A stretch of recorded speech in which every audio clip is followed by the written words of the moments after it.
My son stood up his mom like she did years ago. I had my son with my then girlfriend just after high school. We got married at just 18 and 20. Christian parents. From the moment he was born, I loved him. But my ex thought otherwise. She'd blame him for ruining her life, leading her to mentally and verbally mistreat my boy up till we divorced. It was a clean break, as she left with her new rich boyfriend saying if her future was ruined, her new rich boyfriend can help her live the life she wanted.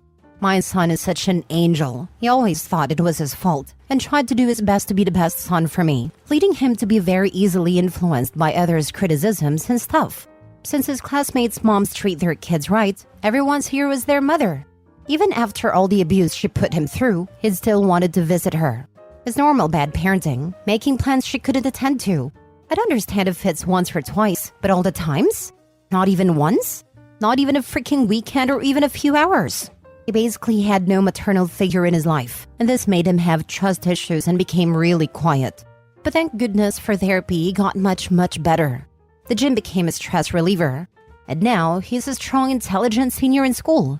He's the perfect child. It's only about 6 months ago he got texts from his mother asking to meet him. For a week straight, he was so happy, and reasonably happy to meet someone who had hurt him so bad at such a young age, but it was not my place to tell him who he should meet. The day he was supposed to meet her at a coffee shop to catch up, my son got a call from his mom asking where is he. Sorry, something came up at work, can't meet today, before hanging up. For 6 months, whenever they made plans, he was a no-show. I wasn't aware of any of this, but my ex called to tell me about my son's behavior, saying he's acting out of line and should be disciplined. I'm sorry, but when she was explaining, I just straight up started cracking up. I told her that he's doing what she did to him years ago, and I will not be disciplining him for something she indirectly taught him. I feel bad for her, but is my son really that wrong to no-show his mom? My son did want a relationship, but decided against when she accidentally let it slip that she wanted money. It was over a phone call, so I have no evidence that that's what she wants. But knowing her, it sounds exactly like what she do. I believe she married me not only because of her parents, but also the fact that my parents did own quite a big business in my home country that made them somewhat wealthy. She started getting quite irritable when I wanted to not take over the business. Their business is buying and selling stocks or whatever. My current career is a chemist. Another thing I saw was that my son was quite petty in this revenge. Of course, there's a lot of hatred and resentment towards his mom. Not for her abuse, but the fact that she contacted him for money. My son works as a freelancer in my parents' business, just some admin work. She knows that if she called me, I would have straight up said no. Now for the top comments. Nah, good on him. She has no right to demand that her son get disciplined when she clearly didn't care about him until now. She literally mentally and verbally mistreated him when he was younger, and now she expects him to just forget everything? Good on him for giving her a taste of her own medicine. Good for him. It might be worth sitting down and saying, as your dad who is supposed to teach you respect and kindness, that's mean. But as your dad who is supposed to teach you to stand up for yourself and solve problems creatively, I'm so damn proud of you. What you did may have not been right, but it sure as heck wasn't wrong. I mean, it's funny, but it's also still clear your son is holding on to a ton of anger and resentment against her. Please make sure he stays in therapy. The gym can't be his only outlet for stuff like this. It's just not enough for issues this significant. It's also still clear your son is holding on to a ton of anger and resentment against her. I wouldn't let this take control of my life, but no chance in hell I would ever forget or forgive this. I would spare only the apathy and rejection she has shown, no more no less. This kid owes nothing to their genetic donor. Next story. My niece was the reason my marriage fell apart, and now she's completely a narcissist like her mother anyhow. This is long, so let me apologize in advance, but I need to say the things I keep bottled up inside me somewhere anywhere. About 7 years ago, my ex-husband and I had a decent marriage. It wasn't perfect, but marriage rarely is. Our kids were well behaved. We both worked, and we had our kids in activities outside of school to keep them healthy and active. We had one blimp, where intimacy had died off for about a year, but we had talked and took an adult-only vacation and sparked that back too. My sister had moved a few years prior, about 6 hours away from the family. She uprooted her kids because she needed a change after her divorce. The problem was, she basically began to act like a teenager. staying out all night partying or drinking, and made her oldest child care for the younger two, as well as her new friends' children too. Summer vacation approached that year, and my mom asked me to go pick up my nieces and nephew for a month-long visit. We arranged for the oldest to stay with me, and the younger to stay with my mother so that the oldest would get a break. When I arrived to pick them up, my sister told me her oldest did not want to come, but she was forcing her to. For the first 2 weeks, my niece cried every day. I finally approached her and told her I was sorry she didn't want to be here, but she cried harder and told me she wasn't crying because she didn't want to be here. She was crying because she didn't want to go home. My husband and I spoke about her moving in with us at 18, but she told me if she returned home, she wouldn't live to see 18. He was very against taking her in. Not because he didn't love her, but because it was a financial burden to our family, and a fight with my family if we did. But I believed my niece's threats and I fought. First him, then my sister and my mom. We ended up keeping my niece through tons of fights. We got very little to no help financially or emotionally, but we did the best we could by her. But it was a crack, like the kind you get in your windshield, and it just keeps getting bigger every time something small hits it. My niece got pregnant as a teen, just like her mother. The crack grew. My husband and I fought about money. The crack grew more. By the time my niece moved out at 17 and back in and out again, the windshield was beyond repair. My now ex and I recently divorced, and while my niece isn't the only reason, she is absolutely the reason the windshield got weakened enough to break. Now, she's 21 and she treats me as disposable. She only calls on me when she wants something from me and often ignores my calls and texts. She told me she thought I had a perfect family and that she regretted moving in with us because she was wrong. Never once thinking she was what changed the dynamic so much. To say that it hurts my feelings is an understatement. My ex and I are building a friendship again and I'm thankful for him. My birthday just passed and not one member of my family acknowledged it, outside of my kids. But my ex and his stepmom both did and I'm very grateful for them. It's hard when you hear blood is thicker than water over and over, only to realize blood family sometimes is unhealthy for you. But I'm learning. Edit, since I see this recurring in the comments, let me say that both me and my ex-husband did everything to make my niece feel welcome and safe. We had her in therapy. When she told me she was having sex, I took her to get her on a pill. We taught her to drive and took her to soccer practice and drama club and everything else she asked to join. I don't blame my niece fully. 1, she was a child. 2, I made my choices. I could have said no. My ex-husband did say he didn't want to take her in until she was 18, but he also helped me when I begged to do it. I believe I'm allowed to be frustrated at my niece for her parts. And no, I would absolutely never say any of this to her, because you just do not do that to kids. Thus, this rant post on Reddit is to get out some of my negative feelings. Trust me, I own my own faults, but that's a whole different post to make. Cut your niece off. Stop enabling her. She made her decisions.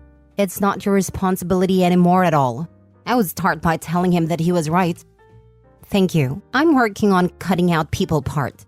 My ex and I get along well now that divorce dust has settled, and I have apologized to him many times now for the decisions I have made and the things I've done. We may never be a couple again, but I believe we will always be friends, and that's pretty good too. Good for you and your ex, and for your kids for having mature parents. Like others have told you, both you and your ex need to free yourselves from the burden of helping your niece. Any responsibility you may have once had is gone now that she's an adult. You and your branch of the family don't need to deal with the poison of the other branch. On the flip side, if you had turned her niece away and niece did end up ending herself, your marriage would have been over as well, and you and your ex might not be friends. How are you gonna call them narcissistic when you legit made a whole situation about you? You forced your husband to take her in. Did you do any type of therapy with her? Or did you just take her in and go, damn, look at me, I'm such a good person? Therapy, sports, drama club, we taught her to drive and helped her every step of the way. We tried our best to treat her as our own, and that includes my ex-husband. While he didn't love the situation, he tried to be the best father figure to her he could be. You'd have to ask her if she felt resentment from him, because it's obvious that he didn't want to do this from the get-go. I also wouldn't be shocked if you spilled some of the rage you feel for her in this post into her daily life as well. In the end, you picked up a traumatized/abused child. It really shouldn't upset you that much that she ended the way that she has. Her early years weren't the best, and that stuff legit will affect your entire life. Especially to a point where you blame her for your marriage falling apart.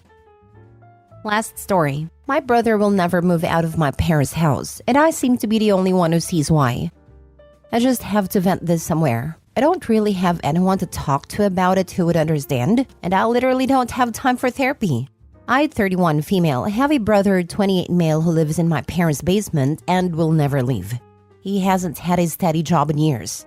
He can't get a girl to date him, and of course he blames feminism for this. My mom literally cleans up after him. Like homeboy can't even be bothered to bring his dirty dishes to the kitchen. My mom goes to his room and gets them for him. She pays him to help her around the house. Both of my parents make endless excuses for him. And I really don't know why, because all he does is whine and complain and generally acts like a jerk to them. My parents claim that they raised my brother and I exactly the same. They claim to have been blindsided by my brother's basement-dwelling fate. But I call this exact scenario over 20 years ago. Growing up, my brother would get rewarded for doing the most simple tasks. My mother was never short of praise for anything my brother did. I remember he would get allowance money every weekend for doing hardly any chores. I, on the other hand, could hardly have a weekend to myself. Plus, without my mother scolding me for not doing something. Not doing it well enough, not doing it long enough, etc. If it wasn't house chores, it was extracurricular activities, which I was doing to the point of exhaustion.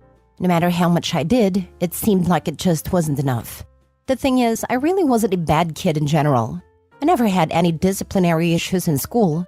But as soon as I came home, you would have thought I was Satan himself from the number of restrictions put on me. My mom was constantly going through my things, and she never did this with my brother. So on top of never having time for myself to just goof off and be a kid, I never had privacy.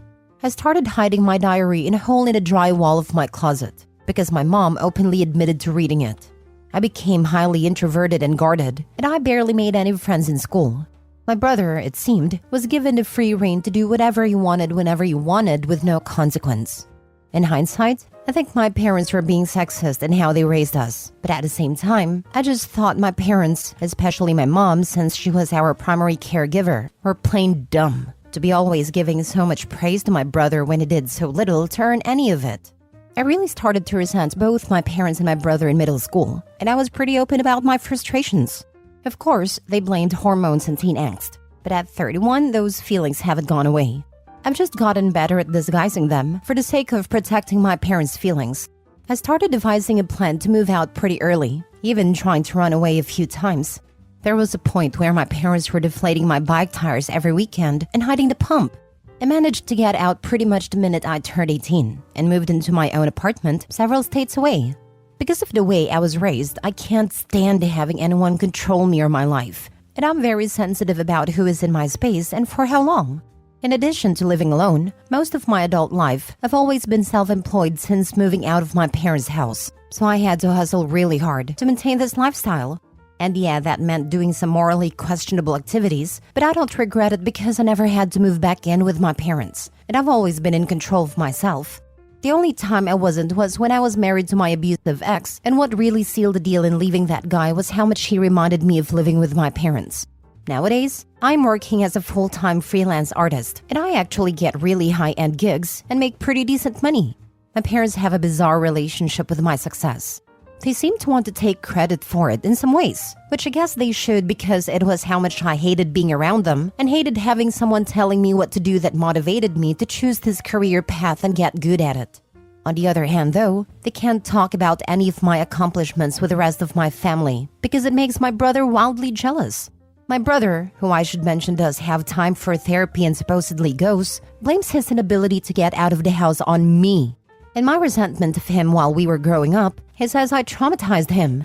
My parents tell me that it's his trauma that I caused that has him unable to function in the world and move out of the house. And since I'm apparently the source of this trauma, anytime I'm at my parents' house, my brother makes a point to avoid me. The last time I was there, while I was hanging out with my mom, her phone was going off every second with a text from my brother complaining that I was there visiting. Everything I did while visiting my parents had to be carefully choreographed around my brother, and he still wouldn't stop complaining. I'm basically a second-class citizen in my parents' house every time I visit, because his needs must always come first. At this point, I don't even know what to tell my parents. It's obvious to everyone around them that they're enabling my brother to be a perpetual child, but my mom has a never-ending list of excuses for why she can't kick him out. And now he's just about to get into the field he's always wanted to be in. He just needs a little more time to get on his feet, blah blah blah. And of course, it's all my fault, because I was the difficult child, and he wasn't. I feel like I've been sabotaged out of ever really having a loving and supportive family because they're too busy cuddling my brother. Anyways, thanks for reading my rant. I feel better now. Is your name Shannon, perchance? I have a pair of cousins just like you. Sister is incredibly hardworking. Graduated college early, got a master's, bought her own place at 31, has always had a minimum of 2 jobs. Her younger brother is 36, dropped out of school, never had a job or a girlfriend, and lives in his parents' cottage smoking weed all day. Yet, for some reason, every time you talk to them, it's Rob this and Rob that and Rob starting a surfboard-making business. He isn't. They've coddled him into being a bum and acts like everyone doesn't know it. It's bizarre, and just once I'd like to interrupt one of their monologues about all the great stuff their son is up to and tell them he's a freaking burnout bum, and anyone with eyes could see it. No, it isn't, but I feel your pain, Shannon. I actually think your parents did you a favor by being strict unknowingly. The way they coddled your brother has made him not be able to function in society. Your parents will and are growing old, and it will reach a time when they themselves will need someone to take care of them. Do you think your brother will?